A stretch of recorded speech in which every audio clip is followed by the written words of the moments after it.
Hello everyone, देखिए अब chapter 13 में 13.2 एक्सरसाइज स्टार्ट करेंगे।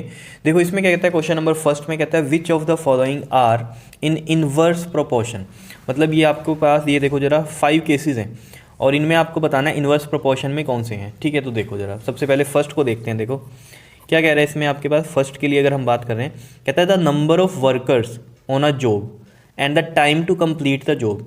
मतलब क्या है आपके पास, एक तो है नंबर ऑफ वर्कर्स, ठीक है, और जो वो काम को कंप्लीट कर रहे हैं उसके लिए टाइम की बात हो रही है। ठीक है, टाइम, ठीक है।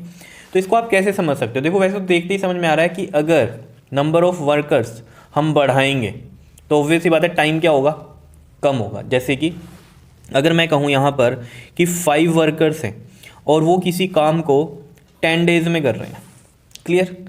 तो अगर हम उसी काम के लिए नंबर ऑफ वर्कर्स बढ़ा दें, 10 कर दें, तो जो टाइम है वो क्या हो जाएगा, कम होगा, 5 डेज में हो जाएगा। एक चीज़ को ये तो समझते ही हो आप, कोई काम है उसको 5 वर्कर्स कर रहे हैं 10 दिन में, तो 10 वर्कर्स कैसे होगा काम, वो टाइम कम लगेगा ना। अगर ज़्यादा लोग लग जाएंगे काम पे तो कम टाइम लगेगा। तो मतलब यहाँ पर क्या हो रहा है, देखो एक चीज़ बढ़ रही है, एक इंक्रीज़ हो रही है और दूसरी क्या हो रही है, डिक्रीज़ हो रही है। मतलब क्या, देखो एक इंक्रीज़ और दूसरी डिक्रीज़। और इन्वर्स के केस में यही आपको बताया था, अगर मान लो एक एक्स है और एक वाई है, 2 टर्म्स हैं, तो अगर एक इंक्रीज़ कर रही है दूसरी डिक्रीज़ कर रही है तो वो केस किसका होता है, इन्वर्स का केस होता है। क्या इतनी बात समझ में आई या नहीं। तो ये आपके पास कौन सा केस हो गया, इन्वर्स प्रोपोर्शन का केस हो गया, यानी कि इसका जो फर्स्ट पार्ट है वो तो इन्वर्स का हो गया। क्लियर है इतनी बात। सेकंड समझ लो, देखो क्या कहता है सेकंड में, the time taken for a journey and distance travelled in a uniform speed. तो ये मैंने आपको 13.1 में भी बताई थी कहानी।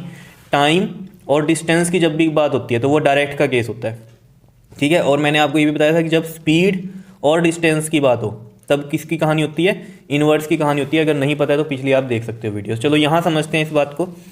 देखो अगर वो कह रहा है time taken for a journey की बात हो रही है, यानी कि टाइम की बात हो रही है, और दूसरी किसकी बात कर रहा है, वो डिस्टेंस ट्रैवल्ड की बात कर रहा है, यानी कि डिस्टेंस की बात हो रही है, ठीक है। तो इसको आप कैसे समझ सकते हो टाइम और डिस्टेंस की कहानी को। देखो जैसे हम कह रहे हैं कि जो डिस्टेंस है वो है आपके पास 200 किलोमीटर का, ठीक है। तो यहाँ तक पहुँचने के लिए, मतलब 200 किलोमीटर का डिस्टेंस कवर करने के लिए 2 आवर्स का टाइम लगता है, ठीक है। अगर यही डिस्टेंस 100 किलोमीटर का हो जाए तो टाइम कितना लगेगा, 1 आवर। ऑब्वियसली बात है, अगर डिस्टेंस कम हो गया तो टाइम भी तो कम लगेगा ना। जैसे आपको कहीं दूर जाना है तो टाइम ज़्यादा लगेगा, कहीं पास में जाना है तो टाइम कम लगेगा। तो ये कहानी क्या है, डिस्टेंस अगर ज़्यादा तो टाइम भी ज़्यादा लगने वाला है, डिस्टेंस अगर कम तो टाइम भी कम लगने का। यानी कि यहाँ पर दोनों ही चीज़ें क्या हो रही हैं आपकी, डिक्रीज़ कर रही हैं। मतलब डिस्टेंस कम हो रहा है तो टाइम भी कम होगा, और दोनों ही चीज़ें या तो कम हो या दोनों ही चीज़ें ज़्यादा हो तो क्या होता है आपके पास, डायरेक्ट का केस होता है। तो ये तो आपके पास इन्वर्स का नहीं है, समझ रहे हो। तो ये तो कहानी नहीं है, तो ये तो कौन सा केस है आपके पास, डायरेक्ट का केस है, ठीक है, डायरेक्ट प्रोपोर्शन का केस है। तो ये तो इन्वर्स का नहीं है। क्लियर, समझ में आई कहानी, ठीक है। उसके बाद नेक्स्ट थर्ड पार्ट को देख लो जरा। थर्ड पार्ट में क्या कहता है आपको, कहता है area of cultivated land and the crop harvested. देखो एरिया ऑफ कल्टिवेटेड लैंड का मतलब क्या होता है, जो एग्रीकल्चर वाली लैंड होती है जिसमें खाद वगैरह डालते हैं, ठीक है, प्रॉपर फसल के लिए।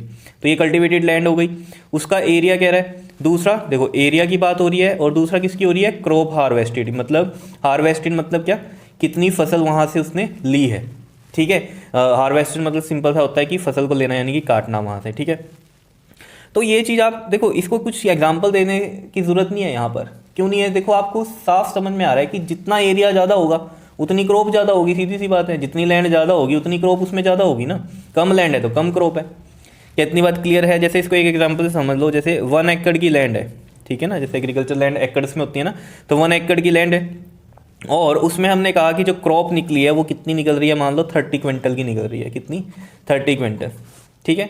तो अगर ये लैंड बढ़ जाए, यानी कि एरिया बढ़ जाए, अगर ये 2 एकड़ हो जाए, ठीक है, अगर 2 एकड़ हो जाए तो कितना होगा, डबल हो जाएगी ना फसल भी, तो 60 क्विंटल हो जाएगी। तो ये क्या हो रहा है, एरिया बढ़ रहा है तो यहाँ पर क्या हो रहा है, आपकी जो क्रॉप है वो भी क्या हो रही है, बढ़ रही है। यानी कि दोनों ही चीज़ें क्या हो रही हैं, इंक्रीज। एरिया बढ़ेगा तो क्रॉप भी क्या होगी, ज़्यादा होगी, ठीक है। तो ये दोनों ही चीज़ें इंक्रीज हो रही हैं, तो यानी कि ये भी किसका केस है आपके पास, डायरेक्ट का केस है, यानी कि ये भी इन्वर्स में नहीं आता। तो यानी कि अभी तक हमारे पास सिर्फ फर्स्ट केस आया है इन्वर्स का, जो उसने पूछा था, ठीक है। तो फोर्थ की बात कर लेते हैं। देखो फोर्थ में क्या कहता है, कहता है the time taken for a fix journey, यानी कि टाइम की बात हो रही है, और किसकी हो रही है, and the speed of the vehicle. देखो यहाँ पर फिक्स्ड जर्नी है, यानी कि यहाँ डिस्टेंस सेम है, और जब हमारे पास कहानी थी टाइम वाली, टाइम और डिस्टेंस वाली, तो यहाँ पर क्या थी, स्पीड यूनिफॉर्म थी, यानी कि स्पीड कांस्टेंट थी, यानी एक स्पीड थी। समझ रहे हो इतनी बार, ठीक है। जैसे मान लो 80 की स्पीड से ही चल रहा है, वो वाली बात हो गई यूनिफॉर्म स्पीड में। तो ये चीज़ आप देखो, आपको समझ में आ रही होगी कि टाइम और डिस्टेंस की बात है तो स्पीड यूनिफॉर्म है, और जब टाइम और स्पीड की बात हो रही है तब आपके पास क्या फिक्स्ड है, डिस्टेंस फिक्स्ड है। समझ रहे हो, यानी कि जब टाइम और डिस्टेंस की बात हो रही है तो स्पीड फिक्स हो गई, और जब टाइम और स्पीड की बात हो रही है तो डिस्टेंस फिक्स हो गया, यानी कि फिक्स्ड जर्नी है, ठीक है। तो देखो ज़रा इसमें ये चीज़ बताओ क्लियर हो रही है इतनी कि नहीं हो रही है आपके लिए, ठीक है। तो मेन बस आपको ये इस चीज़ को याद रखना है एक तरह से कि टाइम और डिस्टेंस की बात हो रही है तो डायरेक्ट का केस होता है, टाइम और स्पीड की बात हो रही है तो किसका केस होता है, इन्वर्स की केस होता है। देखो ये चीज़ आपको ऐसे समझ में आ जाएगी, यहाँ पर देखो टाइम और स्पीड की बात हो रही है, ठीक है। तो इसमें देखो जैसे हमने मान लिया डिस्टेंस फिक्स है, मतलब 100 किलोमीटर का हमने मान लिया, इसमें डिस्टेंस हमने ले लिया, ठीक है। 100 ले लो, 200 ले लो, 300 ले लो, कुछ भी ले लो, चलो मान लिया हमने 200 का डिस्टेंस ले लिया, ठीक है। तो अगर 200 का डिस्टेंस है, अब ये फिक्स्ड है। अब देखो स्पीड को हम लेके चलते हैं, अगर हम स्पीड रखते हैं 100 की, 100 किलोमीटर पर आवर की स्पीड रखते हैं तो 2 आवर्स लगते हैं हमें, ये किलोमीटर पर आवर में चल रहा है, ठीक है।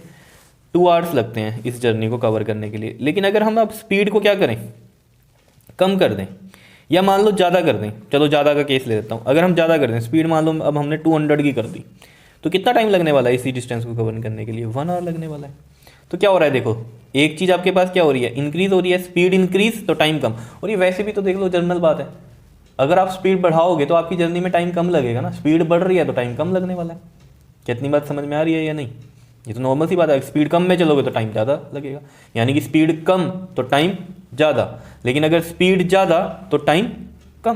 क्या इतनी बात क्लियर है या नहीं है। तो यानी कि एक चीज़ क्या हो रही है यहाँ पर आपके पास, देखो डिक्रीज़ हो रही है, और दूसरी क्या हो रही है, इंक्रीज़ हो रही है। तो ये किसका केस है, इन्वर्स प्रोपोर्शन का ये केस है। यानी कि अब हमारे पास एक तो फर्स्ट आया है इन्वर्स का केस, और किसका एक आया है हमारे पास फोर्थ इन्वर्स का केस, ठीक है। फिफ्थ भी देख लेते हैं। देखो फिफ्थ में क्या कहता है हमारे पास यहाँ पर, ये कहते हैं the population of a country and the area of the land पर पर्सन।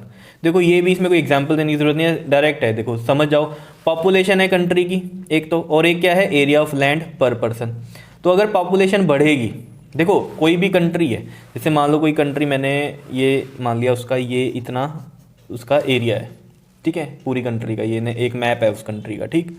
तो अगर उसमें पॉपुलेशन बढ़ेगी तो ऑब्वियस सी बात है पर पर्सन के हिस्से में जो लैंड होगी, यानी कि जो ये एरिया ऑफ द लैंड की बात हो रही है यहाँ पर, वो कम आएगा। अगर कम लोग हैं, देखो ये तो फिक्स है ना, ये तो कम ज़्यादा नहीं हो सकती।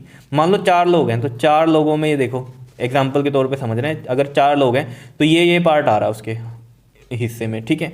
और अगर मान लो 8 लोग हैं, तो अगर 8 लोग हैं तो देखो कैसे होगा, इसके 8 पार्ट होंगे, 1 2 3 4 तो है ही है।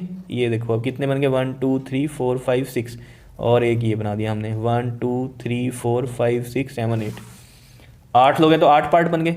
तो आप खुद सोचो, जब 4 थे तो एरिया ज़्यादा था, समझ रहे हो, और जब पर्सन ज़्यादा हो गए तो ये देख लो एरिया कितना, वही एरिया बढ़ रहा है ना।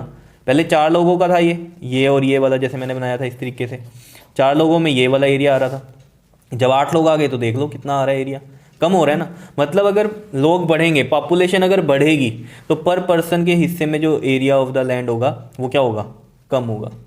ये तो बात समझ रहे हो ना। और लोग हो जाएंगे तो और ज़्यादा इसके पार्ट्स होंगे, तो पर पर्सन पे पूछ रहा है वो, तो उस पर तो कम होता जा रहा है ना। अगर हम 4 की बात करें, पहले 1 पे इतना आ रहा था, अब 1 पे इतना आ रहा है, जब 8 लोग हो गए तो इतना आ रहा है। बात समझ रहे हो ना ये चीज़, ठीक है। तो यानी कि पॉपुलेशन अगर इंक्रीज करेगी तो एरिया ऑफ लैंड पर पर्सन क्या हो जाएगा, घट जाएगा। तो ये भी किसका केस है, इन्वर्स का केस है। यानी कि हमारे पास, मैं यहाँ पर लिख सकता हूँ, देखो ये दिखाई दे रहा है आपको इधर, ठीक है। तो यानी कि 5th पार्ट भी हमारे पास किसका है, इन्वर्स प्रोपोर्शन का है, ठीक है।